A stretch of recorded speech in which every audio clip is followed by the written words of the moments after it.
Hooray! It's the last day of the month of November. What a month we've had. My goodness.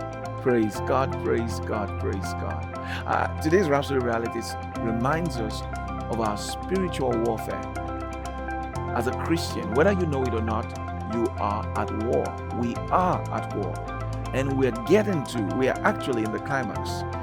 The return of the Lord Jesus is at hand. And each and every one of us must remain alert and stay engaged in this warfare.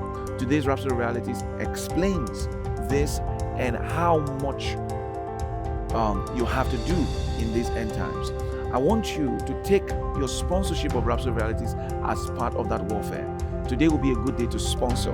Go ahead and sponsor. See you in December. God bless you. Love you.